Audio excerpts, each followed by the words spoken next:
ಈ ಒಂದು ವಿಶೇಷವಾಗಿರ್ತಕ್ಕಂತಹ ಕಾರ್ಯಕ್ರಮ ಯಾಕಂತ ಮುಂದೆ ಹೇಳ್ತೀನಿ. ಯಾಕಂದರೆ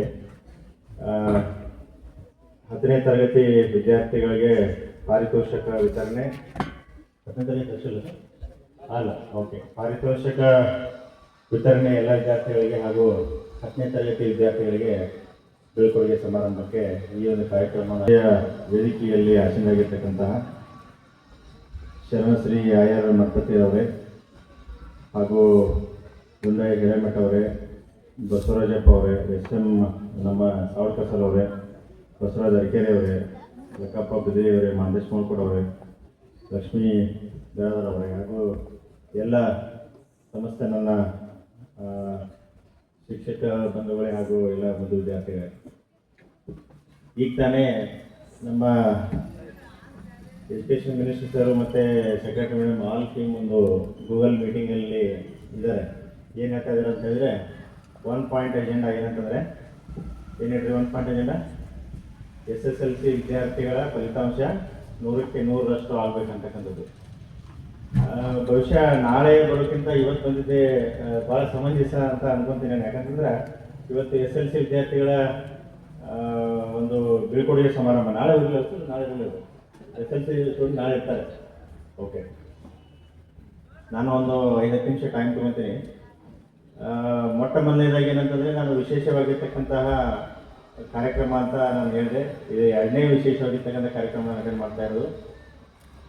ಯಾಕಂತಂದರೆ ನಮ್ಮ ಗುರುಗಳಾಗಿರ್ತಕ್ಕಂಥ ಸಾವರ್ಕರ್ ಸರು ಅವರು ತಮ್ಮ ಪರಿಶ್ರಮದ ಮುಖಾಂತರ ಕಟ್ಟಿ ಬೆಳೆಸಿರ್ತಕ್ಕಂಥ ಈ ಒಂದು ಶಾಲೆಯ ಕಾರ್ಯಕ್ರಮದಲ್ಲಿ ನಾನು ಭಾಗವಹಿಸಿರ್ತಕ್ಕಂಥದ್ದು.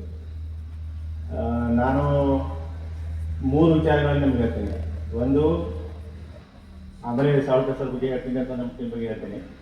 ಒಂದು, ವಿದ್ಯಾರ್ಥಿಗಳು ಈಗ ಇಲ್ಲಿ 1 to 10 ಎಲ್ಲ ವಿದ್ಯಾರ್ಥಿಗಳು ಮೊದಲು 1 to 10 ವಿದ್ಯಾರ್ಥಿಗಳು ಎಷ್ಟು ಜನ ಡಾಕ್ಟರ್ಸ್ ಆಗಬೇಕಂತ ಏನು ಮಾಡಿದ್ರಿ ಕೇಳಿ, ಎಷ್ಟು ಜನ ಡಾಕ್ಟರ್ಸ್ ಆಗಬೇಕು ಮಾಡಿದ್ರಿ?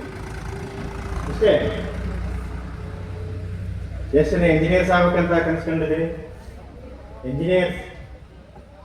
ಇಂಜಿನಿಯರ್ಗಳು ಎಷ್ಟು ಜನ IAS KAS ಆಗ್ಬೇಕಂತ ಕನ್ಸ್ಕೊಂಡಿದ್ರಿ? Very good. ಎಷ್ಟು ಜನ PSIಗಳು ಆಗ್ಬೇಕಂತ ಕನ್ಸ್ಕೊಂಡಿದ್ರಿ? ಯಾಕಂದ್ರೆ PSI ವಿಶೇಷ, ಹಾವೇರಿ ವಿಶೇಷ ಅಲ್ಲ PSI. ಎಷ್ಟು ಜನ PSIಗಳು ಆಗ್ಬೇಕಂತ ಕನ್ಸ್ಕೊಂಡಿದ್ರಿ? Very good. ಎಷ್ಟು ಜನ ಬ್ಯಾಂಕಿಂಗ್ ಆಗ್ಬೇಕಂತ ಕನ್ಸ್ಕೊಂಡಿದ್ರಿ? ಬ್ಯಾಂಕಿಂಗ್ ಸರ್ವಿಸ್ ಅಲ್ಲಿ ಜಾಯ್ನ್ ಆಗ್ಬೇಕಿದ್ರೆ ಆಯಿತು. ಬ್ಯಾಂಕಿಂಗಲ್ಲಿ 1 or 2 ಅಷ್ಟೇ ಇದ್ರಿ, ಅದರ ಮ್ಯಾಥ್ಸ್ ಅಕೌಂಟ್ ಇದರಲ್ಲಿ ಚೆನ್ನಾಗಿ ಪರ್ಫಾರ್ಮ್ ಮಾಡ್ತಾ ಇರ್ಬೋದು.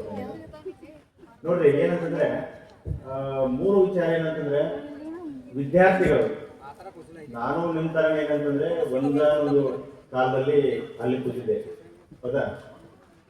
ಇವತ್ತು ಇಲ್ಲಿ ನಿಂತು ಮಾತಾಡ್ತಾ ಇದ್ದೀನಿ ಅಂತ ಹೇಳಿದ್ರೆ ಅರ್ಥ ಆಯ್ತಲ್ಲ. ಇವತ್ತು ಇಲ್ಲಿ ನಿಂತು ಮಾತಾಡ್ತಾ ಇದ್ದೀನಿ ಅಂತ ಹೇಳಿದ್ರೆ ಇದಕ್ಕೆಲ್ಲ ಏನಂತಂದ್ರೆ, ಇಲ್ಲಿ ವೇದಿಕೆ ಮೇಲೆ ಕೂತಿರ್ತಕ್ಕಂಥ ಶಿಕ್ಷಕರಿರ್ಬೋದು ಅಥವಾ ನಿಮ್ಗೆ ಏನು ಕಲಿಸ್ತಾ ಇದ್ದಾರೆ ಎಲ್ಲ ಶಿಕ್ಷಕರು, ಅವರೆಲ್ಲರ ಪರಿಶ್ರಮ ಅಂತಕ್ಕಂಥದ್ದನ್ನು ನಾವು ನೆನಪಿಸ್ಕೋಬೇಕು. ಯಾಕಂತಂದ್ರೆ ನಾವು ಏನು ಮಾಡ್ತೀವಿ ವಿದ್ಯಾರ್ಥಿ ಜೀವನದಲ್ಲಿ, ನಾವೇನು ಮಾಡ್ಬೇಕು ಹೇಳ್ರಿ? ನಾನೊಬ್ಬ ವಿದ್ಯಾರ್ಥಿ ಈಗ, ಹೌದಾ? ನಿಮ್ಮ ಪರವಾಗಿ ನಾನು ಮಾತಾಡ್ತಾ ಇದ್ದೀನಿ. ನಾವು ಏನು ಮಾಡಬೇಕು, ಯಾವ ಥರ ನಾವು ಓದಬೇಕು ಅಂತ ಹೇಳಿದ್ರೆ, ನಮ್ಮ ಜೀವನವನ್ನು ರೂಪಿಸ್ಲಿಕ್ಕೆ, ಹೌದಾ, ನಮ್ಮ ತಂದೆ ತಾಯಿಗಳು ಏನು ಕನಸು ಕಂಡಿದ್ದಾರೆ, ಆ ಕನಸನ್ನು ನನಸು ಮಾಡಲಿಕ್ಕೆ ನಾವು ಹಗಲು ರಾತ್ರಿ ಕೂತು ಓದಬೇಕಾಗ್ತದೆ. ನಿಮ್ಗೆಲ್ಲ ಅನಿಸ್ಬೋದು, ಏನು ಓದೋದು, ಬರೀ ಹೇಳ್ತಾರೆ ಓದೋದು ಅಂತೇಳಿ.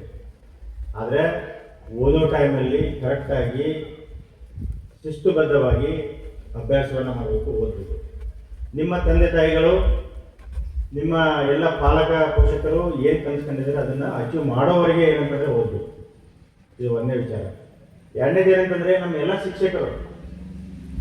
ಶಿಕ್ಷಕರು ಏನಂತಂದರೆ, ಆಲ್ವೇಸ್ ಯಾವುದೇ ಶಾಲೆಯಲ್ಲಿ ಓದೋ ಸಹಿತ ಎಲ್ಲ ಶಿಕ್ಷಕರು ಹೇಗೆ ಇರಲಿ, ಅವರು ಏನಂತಂದರೆ ಅವರ